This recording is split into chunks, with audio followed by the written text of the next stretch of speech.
¿Qué tal, amigos? Bienvenidos a una emisión más de Hablemos de Ópera en Casa. Un proyecto de Hablemos de Ópera, un proyecto que hacemos justamente desde nuestra casa, desde su casa, obligados por esta circunstancia difícil que nos obliga a todos a quedarnos en casa y ayudarnos unos a otros justamente haciendo eso.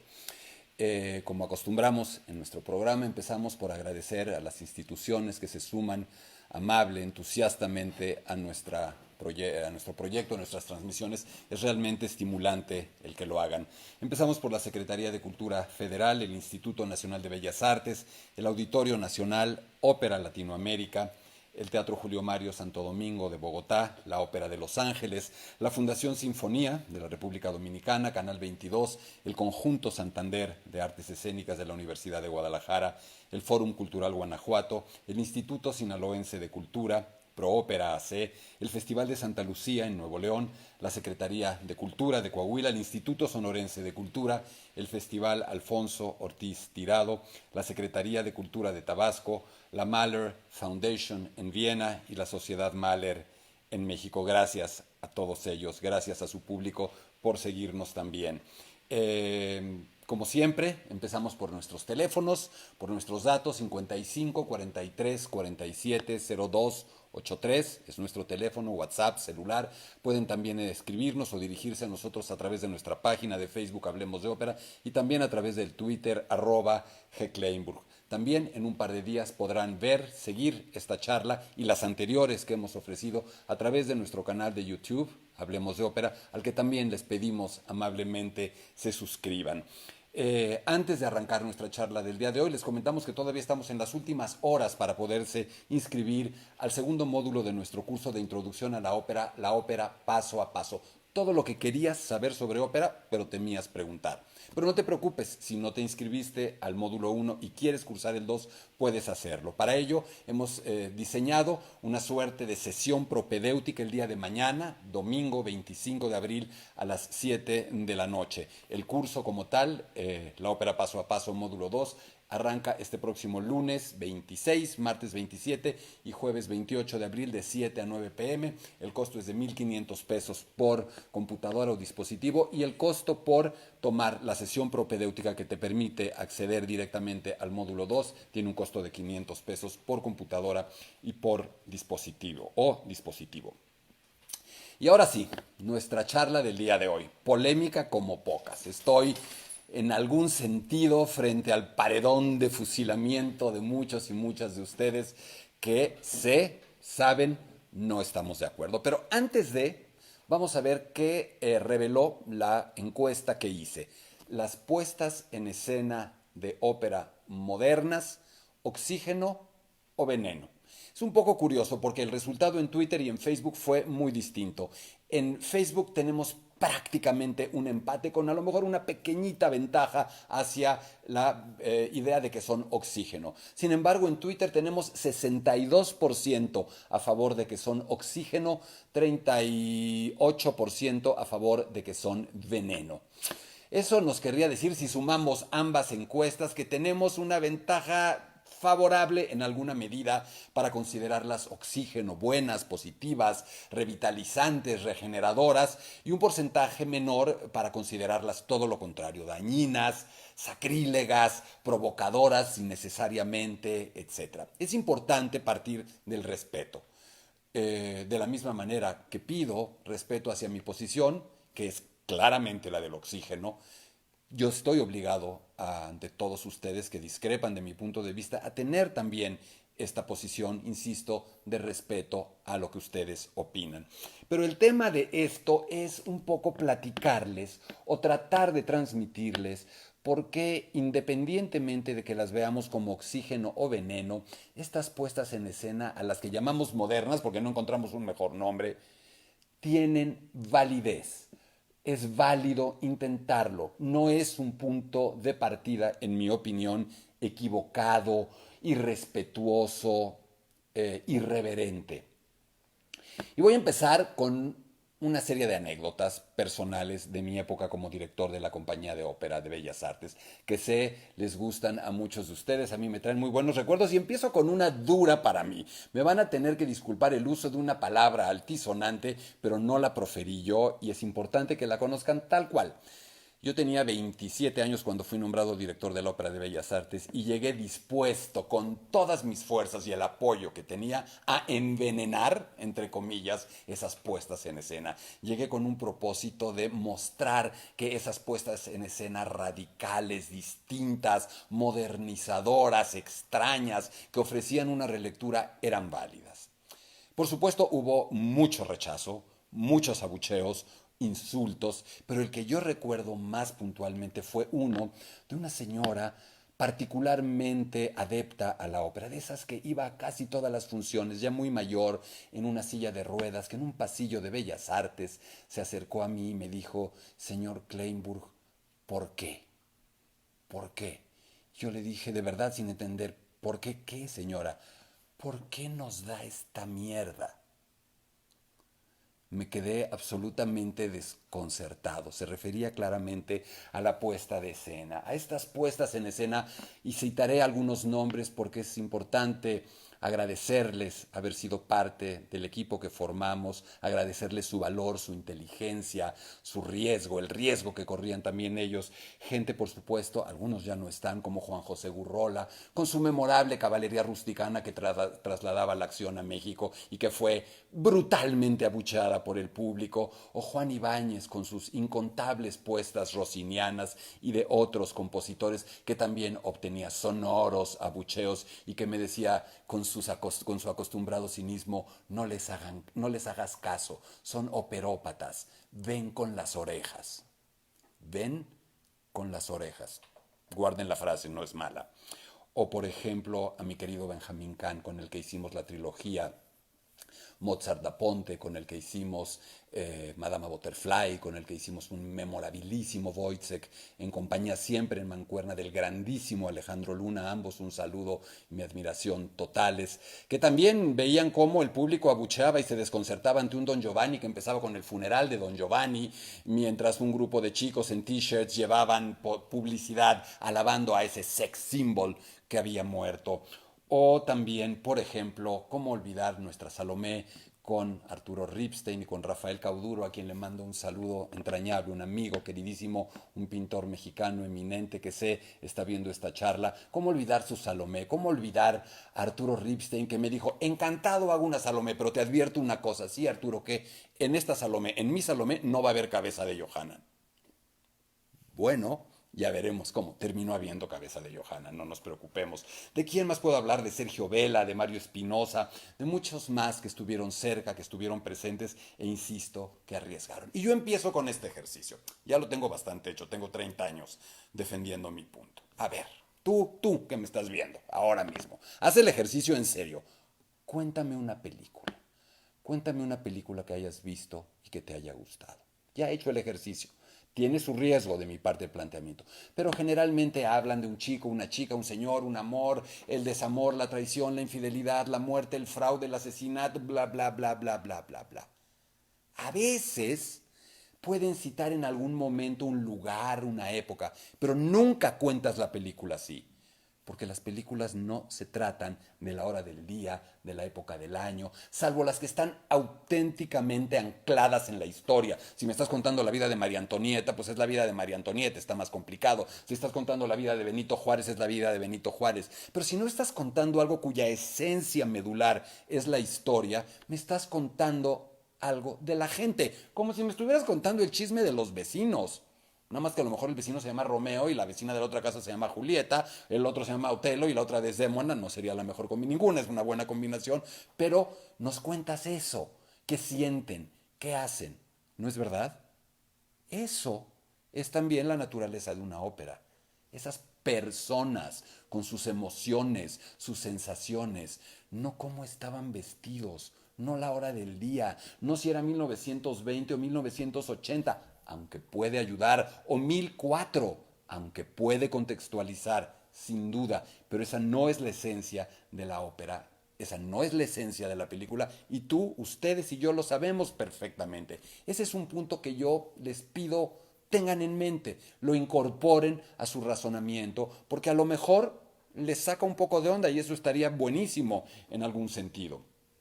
Ahora, ¿por qué este tema, el de las puestas en escena, es el que genera tal incendio de emociones? Yo, el primero. La ecuanimidad, la mesura, la prudencia no son mis características, lo tengo que aceptar. En ese sentido tengo una personalidad bastante operística, hiperestésica, intensa, inocua. No creo que sea una persona en algún sentido que haga daño, no lo pienso así, pero sí están esas emociones a flor de piel.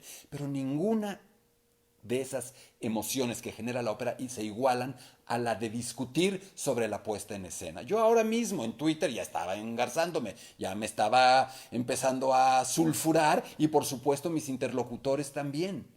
¿Por qué?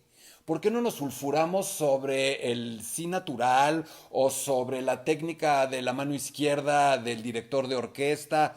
¿Por qué sobre la puesta en escena? Me llama la atención.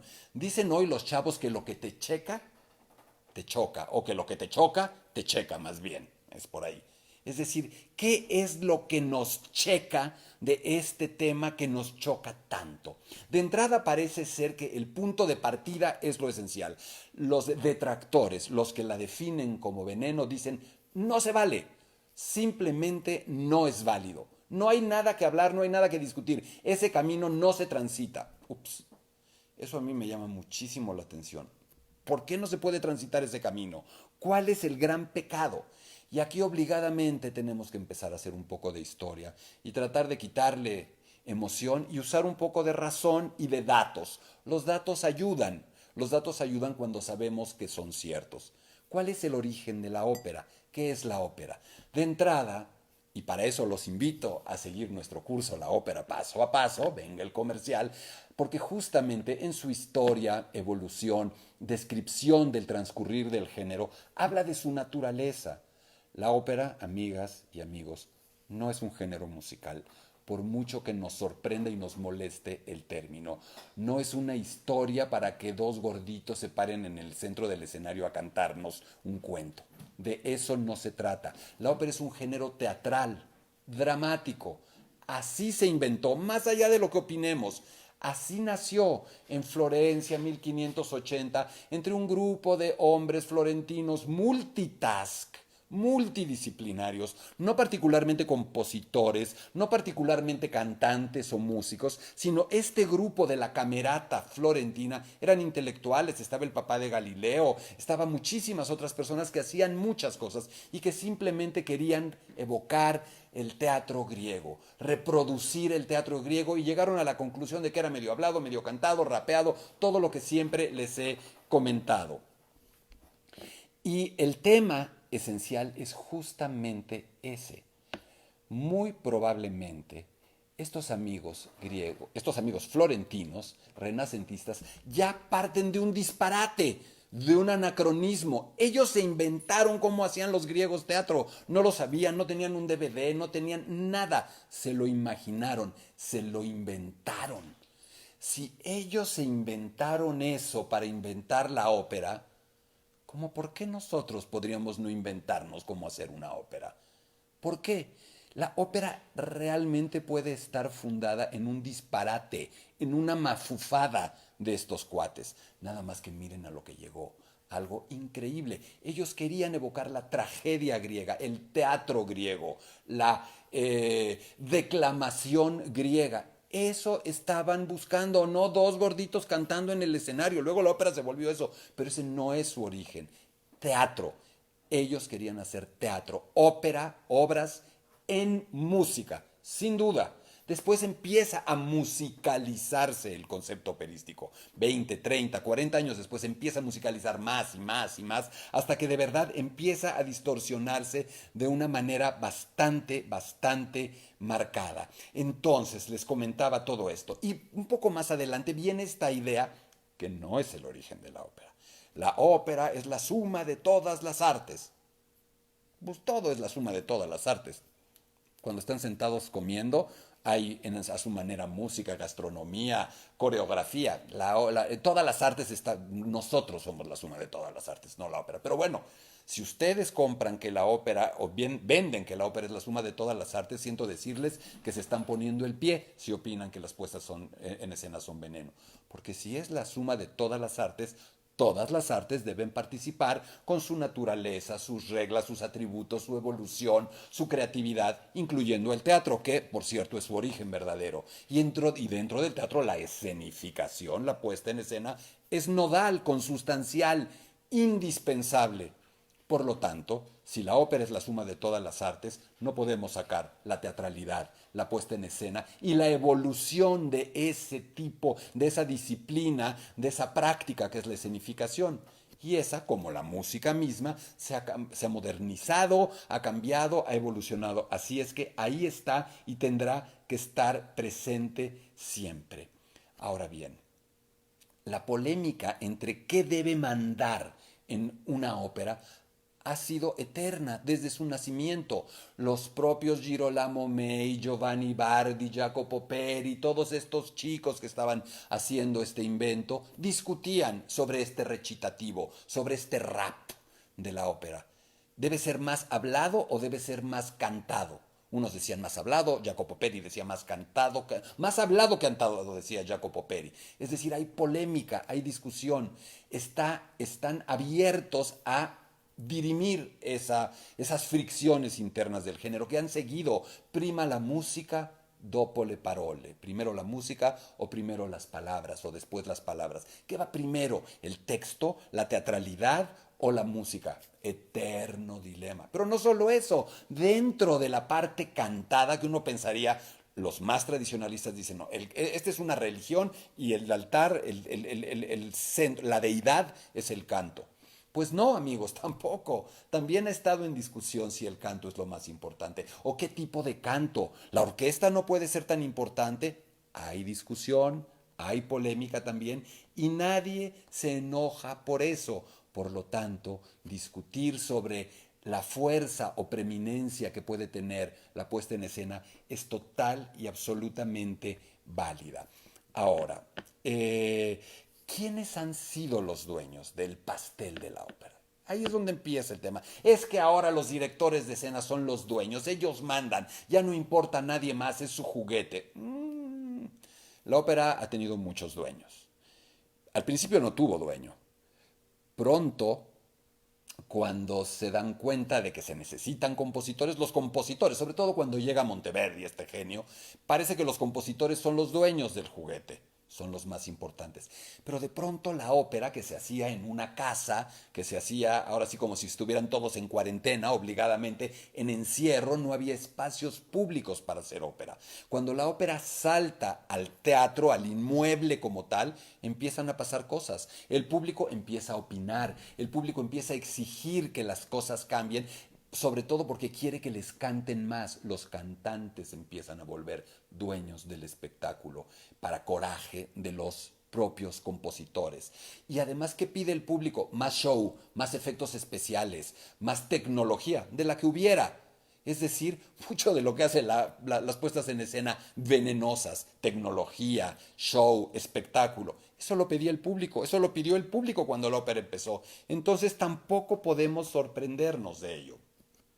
Después, mucho tiempo después, los compositores siguen adquiriendo enorme peso, sobre todo estos genios increíbles, pero aparecen los editores, los agentes, aparecen los directores de orquesta, aparecen los directivos de los teatros hoy día, aparece el director de escena y todos empiezan a pelearse por ese pastel. Decir que hoy es el pastel y que los dueños son los directores de escena es bastante relativo.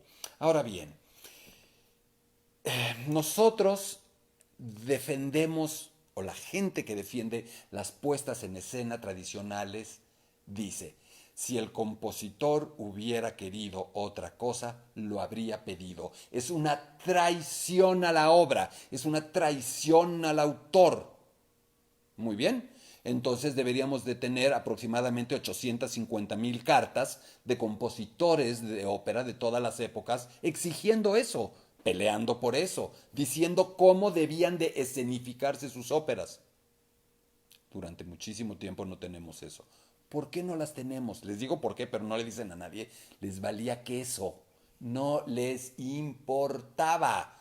Eso empieza a pasar un poco después. Pero hay gente que se puede matar por cómo se hacía una ópera, se hace una ópera de Händel o de Gluck. A ellos no les estaba importando eso. Mozart es una excepción. Mozart se empieza a interesar, pero justamente porque quiere algo más realista, menos acartonado, menos falso, más verista. Mozart sí participa en eso, pero muchos de estos compositores de verdad no están preocupados. Yo puedo jurarles que si esos compositores vieran algunas de los tweets que he intercambiado estos días, se quedarían perplejos. No entenderían que la gente se estuviera peleando de esa manera por algo que a ellos no les importaba. De verdad, ¿no les llama la atención que nosotros estemos siendo, para decirlo con todas sus letras, más papistas que muchos papas? Luego eso va a ir cambiando. Pero en un principio, nada que ver con lo que estamos diciendo, y en un tramo inicial del desarrollo de la ópera, menos. No existe el tema. Ahora bien, ya hablamos de los posibles dislates, inexactitudes que puede haber en el origen de la ópera, anacronismos, etc. Pero a lo largo de la historia, los libretos de ópera y la manera en que la ópera se escenificaba son un absoluto y total disparate que incurre justamente en lo que criticamos muchos y no se dan cuenta. Por ejemplo, las óperas barrocas que tanto trataban los temas griegos lo hacían a la moda barroca y se vestían. De pronto podías ver óperas barrocas escritas, hechas en Francia, estrenadas en Francia, donde los personajes de la antigua Grecia iban con crinolinas, iban polveaditos de blanco, con peluquín. ¿Cómo? ¿No ese es un disparate? ¿No ese es un anacronismo? ¿No es eso vestir a Romeo de astronauta o vestir a Werther de punk? Lo mismo, pero ahí sí se vale. Y no me pueden decir que es porque era la estética, porque era un principio estético barroco que importaba que los griegos se vieran como... No, no, no, no, no, no, no. Era una moda. Así les parecía que se veía bien. Entonces me pregunto hoy, si tenemos que ser tan rigurosos en seguir las óperas como Dios manda y como se hacían, tendríamos que hacer todas esas óperas barrocas que tratan temas griegos o de la antigua Roma, vestidos de barrocos o de barrocos franceses. ¿Sería así? En Twitter alguien me dijo que sí, que eso sería justamente el punto.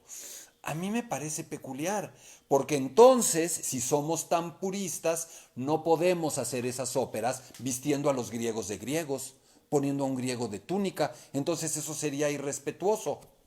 A ver, algo ya no está cuadrando. Me estoy yo mismo empezando a hacer bolas. ¿No les llama la atención esto? ¿Por qué en esa época sí se valía saltar 500 años y hoy no podemos saltar 150 o 200 para mostrar a nuestros personajes en otro momento? Pero seguimos además con otras cosas. A ver, nos preocupamos de lo que no le preocupaba al compositor y no nos preocupamos de lo que sí le preocupaba. Porque a esos compositores sí les preocupaba la afinación, sí les preocupaba la afinación de los instrumentos, qué instrumentos se usaban, cuántos se usaban. Y hoy la afinación es completamente distinta, por las razones que quieran. Los instrumentos son completamente distintos por las razones que quieran. Y ahí sí se vale. Lo que al compositor le importaba, lo hemos pisoteado y nos valió que eso. Ah, porque ahí hay toda una serie de argumentos de evolución de la música. Y lo que no le importaba resulta que nos quita el sueño y nos hace agarrar a guamazos en Twitter o en un pasillo de un teatro de ópera. Otra vez no cuadra. Piénsenlo un poco de verdad. No hay mucha relación entre lo que les estoy diciendo y lo que sucede hoy día. Entonces, sigamos, déjenme revisar un poco mi guía, porque hay un momento, y para abreviar un poco, en donde empieza a cambiar la historia. Y hay dos personajes que son los que justamente protagonizaron la primera de nuestras charlas de Hablemos de Ópera en Casa, con los que surge algo distinto: Verdi y Wagner, Wagner y Verdi.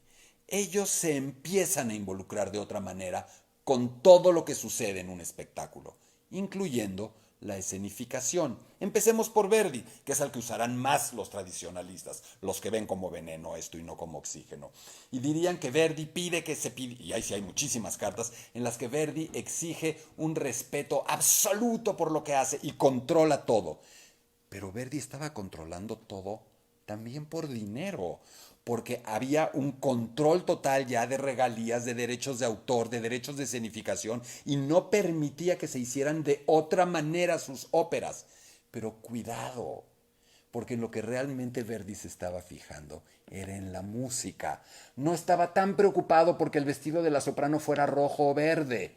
Véanlo. Se involucra de pronto con que no le gusta tal o cual cosa de la escenificación, pero no con un purismo en la escenificación.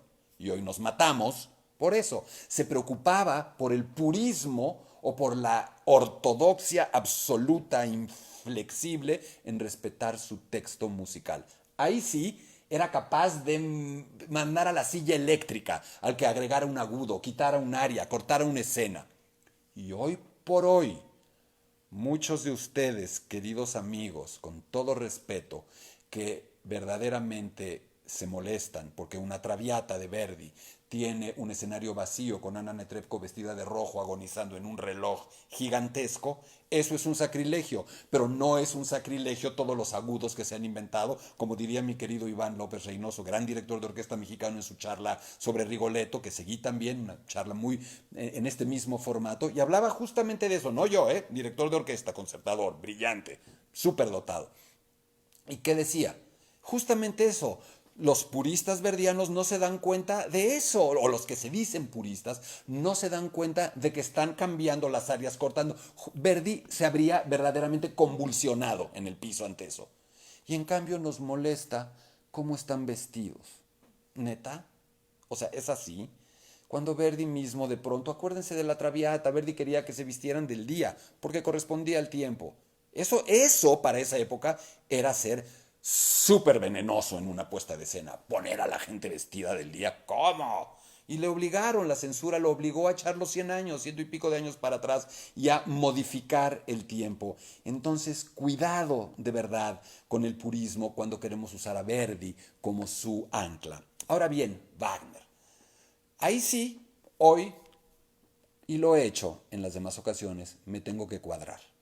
Porque si yo amo las puestas en escena distintas, nuevas, no tradicionales, propositivas, le tengo que estar agradecido a Richard Wagner. Así es que en este momento hago un público agradecimiento a don Richard Wagner y me cuadro ante él, como me termino cuadrando independientemente de la parte humana, que ya sabemos no es su mejor lado.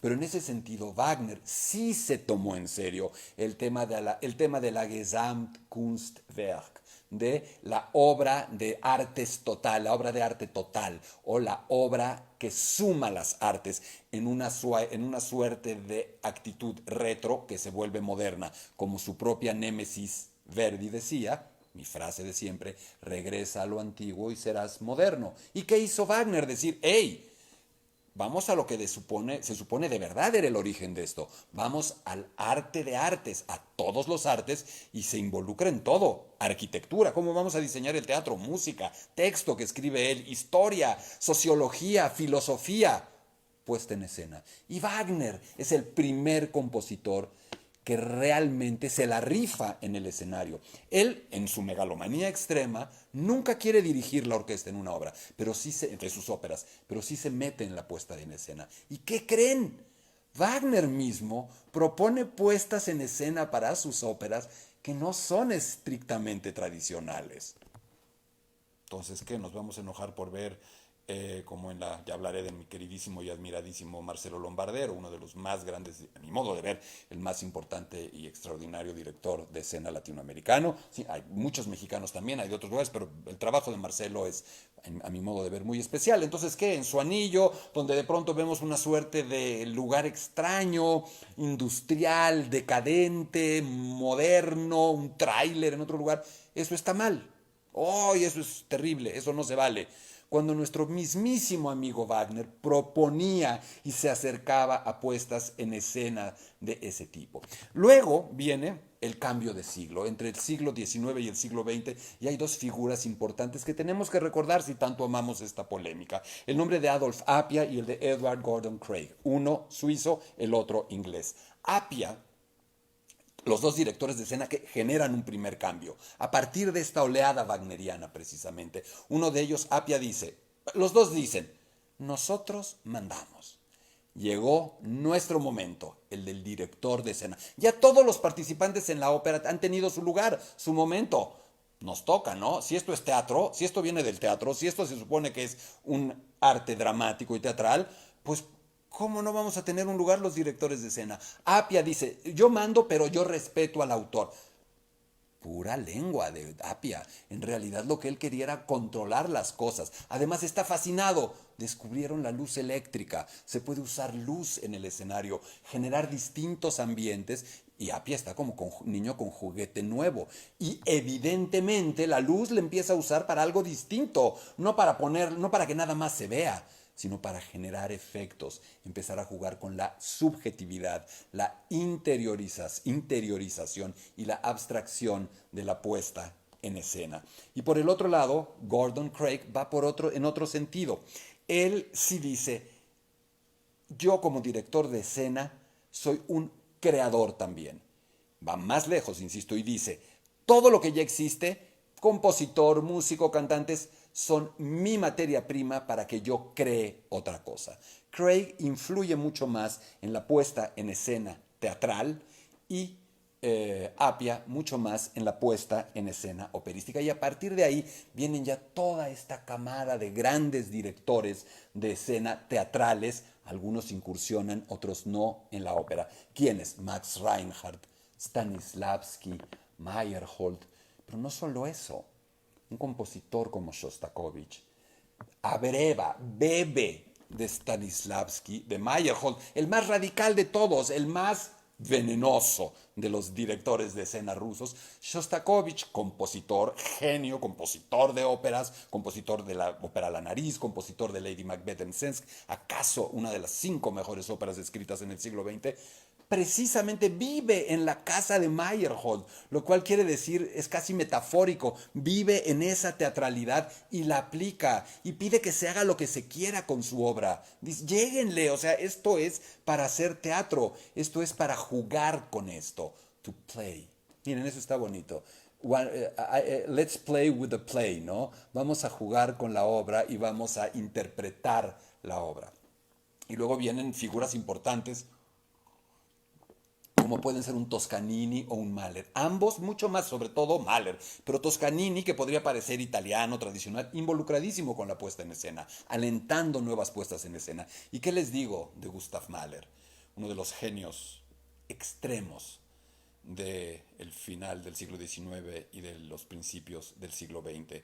Director artístico, director musical de la Ópera de Viena, que casi literalmente está firmando ya las puestas en escena, que se involucra hasta la cocina de la escenificación y pide riesgos, novedad, relectura, reinterpretación, y a partir de ahí hay toda una línea de directores de orquesta como Bruno Walter, como Herbert von Karajan, como Clemens Krauss, que se involucran. Karajan termina haciendo puestas en escena. Creo que Bruno Walter llegó incluso a firmar alguna, pero él lo hizo, claramente Karajan lo hizo. Y luego la politización. Brecht, Erwin Piscator, dos individuos que dicen, el teatro es política, es una acción política. Ahí Marcelo estaría muy de acuerdo en esa línea, es hijo de ellos. En ese sentido, ellos dicen, la acción política es la finalidad primera y última del teatro, discutible o no discutible. Pero ¿qué les estoy contando con todo esto? Las puestas en escena innovadoras, distintas, no son la ocurrencia de un amigo que sale hoy caminando por aquí. Hay una historia, hay una evolución, hay una razón, hay vertientes, hay corrientes, hay gente brillante. No es cierto, la música, las puestas en escena las hace pura gente que no sabe música. Tristemente, muchas veces sí. O gente que simplemente por creer que sabe mucho de ópera, por ser muy culto, pero no tener la menor idea de la teatralidad, se lanza y se ostenta como gran director de escena operístico. Esos son fraudes totales. Pero hay gente que tiene la formación completa. Sigo hablando de Marcelo, cantante, director de teatro, miembro de un coro, y como él hay muchos más, gente que ha sido pianista, directores de orquesta, cantantes. Rolando Villazón, cantante, director de escena, y no hace óperas tradicionales, no las monta de una manera tradicional. Así es que esta idea de que las óperas las puestas en escena no tradicionales solo son de gente que no sabe de música, se derrumba por su propio peso y ante lo que les estoy contando. Y luego un punto de inflexión crucial, que es el que nos trae más directamente acá, Bayreuth, Wagner. Ese lugar que ya desde sus orígenes acepta que la puesta en escena es creatividad también, es arte, puede ser distinta. ¿Y quién es el que lleva esto hasta la cima? Wieland Wagner, el nieto de Richard Wagner. ¿Y por qué lo hace? No sé si más porque lo pensaba o porque necesitaba hacerlo. Necesitaba desnazificar a su abuelo. Valga el anacronismo, ya sé que no era nazi, por supuesto. Necesitaba desnazificar Bayreuth, que sí había sido nazi. Winifred, su madre, hija de Bayreuth, bueno, la cercanía con Hitler.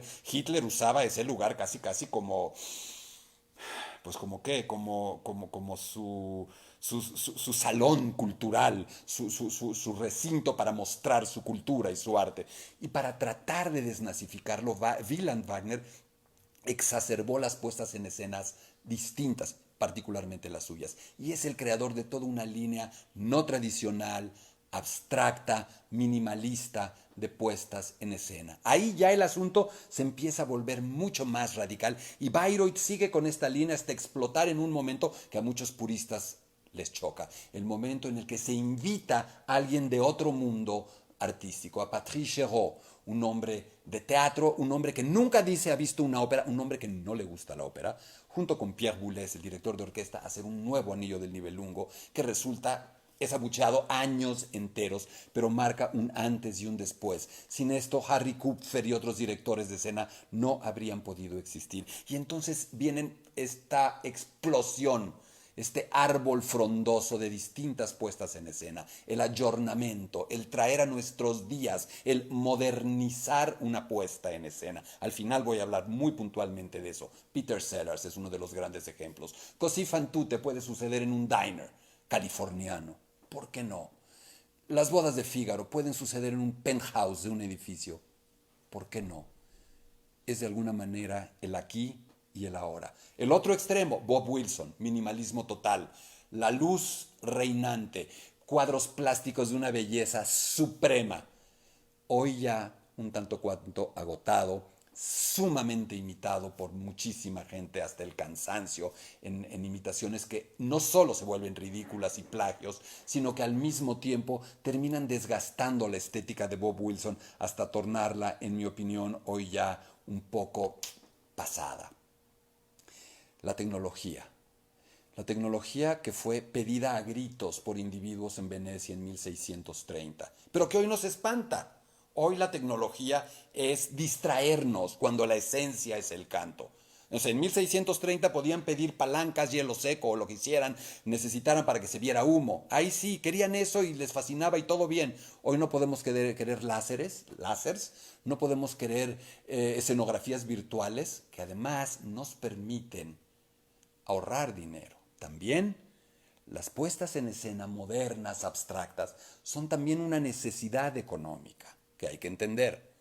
Es mucho más barato poder hacer a veces una puesta en escena con un gran trabajo conceptual, actoral, en una caja negra, que reproducir un templo o reproducir el Egipto antiguo. Más complicado. Pero eso no quiere decir que solo se hagan por eso, sino que es un elemento más. Decía yo, las escenografías virtuales. ¿Qué le falta a la ópera? La tercera dimensión, 3D, unas gafas.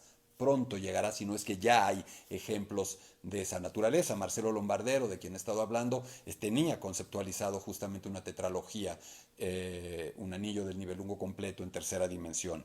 ¿Y saben qué creo que falta? Los hologramas. Sí, hoy vemos, que me parece horroroso, un concierto donde nos ponen a María Callas o a Michael Jackson hechos un holograma. Bueno, está bien. Me parece horroroso porque no le veo chiste, no porque me asuste. Pero imagínense si esto se pudiera incorporar a la ópera. Y de pronto, ¿por qué no? Pudiera haber un día una ópera sin cantantes. como un experimento, una ópera hecha con toda la tecnología del mundo en forma de hologramas. Estamos cerca de terminar. A ver, de pronto consideramos que son errores las puestas en escena modernas y no consideramos y no nos detenemos en los errores incontables de tantas óperas, de tantos libretos. Muchos amantes del bel canto pueden rechazar una puesta en escena no tradicional, pero no les importa todos los errores históricos que puede haber en las reinas, en las óperas sobre las reinas inglesas de Donizetti, vulneraciones completas de la realidad histórica, o en Los Puritanos de Bellini, un castillo que en realidad está en Escocia y que por alguna razón aquí aparece en Inglaterra. Eso sí se vale porque es una cuestión histórica, pero lo otro no se vale. Me parece que es delicado. O, a ver, el trovador. ¿Qué fregados hace un trovador a fines del siglo XVI? Como que lleva ya más de 150 años dando vueltas perdido y además en Castilla. Y nos lo tragamos sin problema. Otra joya. El desierto de Luisiana en el último acto de Manon Lescaut. Muy bien, un desierto en Luisiana, no sabía que el cambio climático había sido tan extremo. ¿Por qué ahí no pasa nada? Y si alguien decide hacer algo distinto, puede pasar algo. Ahora bien, esto quiere decir que una puesta en escena contemporánea, modernista o moderna, sea por naturaleza buena y una tradicional sea mala. No, de ninguna manera. Esto es una moneda. Y yo amo la moneda. Y la moneda tiene dos caras. Y en esas dos caras están las producciones tradicionales y las no tradicionales. No puedo amar solo una cara de esa moneda. Por supuesto. Y miren, me salté a Zeffirelli, ¿eh? Me salté a Franco Zeffirelli, que me podrían decir un individuo cuyas puestas en escena en un principio me deslumbraban, luego me empezaron a cansar un poquito y finalmente dejaron de gustarme. Pero ¿qué quiero decir con esto? Todos ustedes, si aman las puestas en escena tradicionales, están en lo correcto también. Están bien, no están mal. Esta charla lo único que ha buscado es decir, existe otra forma de acercarse que es válida y que en algún sentido es coherente con la naturaleza, el origen, la historia, la evolución del género. No es traicionar a la ópera amar las puestas en escena no tradicionales. Es ser fiel a una parte de ese género que es la teatralidad. Y también para mis amigos cercanos que nos gusta lo no tradicional, no tiene nada de malo lo tradicional. Está bien también. No podemos ir a un restaurante si es el único restaurante del pueblo y pensar que solo va a haber comida vegetariana porque el dueño es vegetariano o que solo va a haber carnes porque el dueño es carnívoro furibundo. Un restaurante, el mundo, el restaurante mundial de la ópera, en videos, en carteleras teatrales, tiene que tener el menú completo para que todos podamos gozarlo. ¿Gozo yo de una puesta en escena tradicional? Sí, sí puedo gozarla, si en ese momento también tengo un compromiso histriónico, un compromiso dramático. Porque también una puesta en escena no tradicional puede ser una porquería olímpica, puede ser una mafufada, efectivamente, pero lo será porque no salió bien, no por el punto de partida. ¿Me vas a contar la Traviata en la Estación Espacial Internacional? Está difícil, pero te doy la oportunidad, cuéntamela. A ver si lo logras, pero respeta las reglas, porque de pronto en esas puestas en escena contemporáneas las reglas no se respetan, las propias convenciones que la puesta en escena no se respetan y de pronto hay inconsistencias e incongruencias muy fuertes. Ya llevo un buen rato ahora sí platicando con ustedes y me gustaría terminar diciéndoles algo que me parece importante. La gente me habla mucho del contexto, no las puedes sacar del contexto. Pero acuérdense cómo empezó la charla. La charla empezó hablando de qué se tratan las historias. Las historias se tratan de la gente. Las historias se tratan de ti y de mí. Somos Otelo, Desdémona, Werther, Sieglinde, Romeo, Julieta, Violeta, Alfredo, Mimi, Butterfly, Pinkerton, y me paso una hora diciéndote nombres. Somos nosotros. Ese es el contexto. Pensar que el contexto se limita a la geografía, a cómo están vestidos, a la humedad relativa, a las convenciones estrictas de una época, me parece que es quitarle a la ópera una posibilidad importantísima, es reducirlas, es quitarles de entrada la dimensión humana. No que solo la tengan desde lo contemporáneo, pero no aceptarlo desde ahí es reducirlas a lo acartonado, a lo fijo. Tú no te enamoras, tú no odias, tú no te bates a muerte, tú no luchas con todo tu ser, tú no traicionas, tú no celas, tú no deseas a las 4:24 del día vestido con una camisa negra en 1947 con una humedad relativa de tanto y una flora y una fauna determinadas. Por Dios. Los tiempos, el tiempo y el contexto humano se mide de otra manera, está en otro lugar. Negarles a esos personajes entrañables esta oportunidad es condenarlos a que se queden en la historia, no en su historia. Y su historia es la que nos interesa, no la historia. Es dejar a Otelo, a Werther, a Siglinda, a la Condesa, a Querubino, vestidos allá e impedirles la posibilidad de que se vuelvan nosotros, cuando nosotros realmente lo que sentimos es que somos ellos. ¿Por qué nosotros sí podemos sentir que somos esos personajes y no podemos dejar que esos personajes, permítanme la metáfora, se sientan nosotros y sean también nosotros? Pensemos un poco en el amor que les tenemos a esos personajes y démosle la oportunidad de que se acerquen a nosotros. Todo esto solo demuestra que la ópera es la madre de todas las pasiones, que acercarse a ella desde el cálculo, la prudencia, la ecuanimidad, es una incongruencia. La ópera está hecha para sentir lo que sentimos cuando discutimos de ópera, justamente para sentir lo que sentimos cuando hablamos de ópera. Y voy a terminar citando a mi abuelo. Los tradicionales pensarán de los no tradicionales y los no tradicionales pensarán de los tradicionales. Peor para ellos. Hay a quien le gusta afeitarse con un vidrio. Y sí, todos nos afeitamos con nuestro propio vidrio y todos amamos la ópera. Al final solo se trata de eso. Aquí termina nuestra charla del día de hoy. Les recuerdo que todavía se pueden inscribir a nuestro curso La Ópera Paso a Paso. Mañana es la sesión propedéutica, preparatoria, para los que no se inscribieron y no cursaron el módulo 1, para que puedan cursar el módulo 2 lunes, martes y miércoles de esta semana. Por favor, llámenos al 55 43 47 02 83 o manden un WhatsApp a ese número o mándenos un correo a hablemosdeopera1@gmail.com. Apoyar también esta parte de nuestro proyecto es hacerlo sustentable y de verdad se los vamos a agradecer, además de que están bien padres esas sesiones, se los aseguro. Y bueno, los invito a que nos acompañen en nuestra próxima transmisión de Hablemos de Ópera en Casa, este próximo martes 28 de abril a las 6 de la tarde, con un tema por definir. Soy Gerardo Kleinburg y les agradezco desde mi casa, su casa, haberme permitido estar por un rato en la suya hablando de ópera. Hasta la próxima.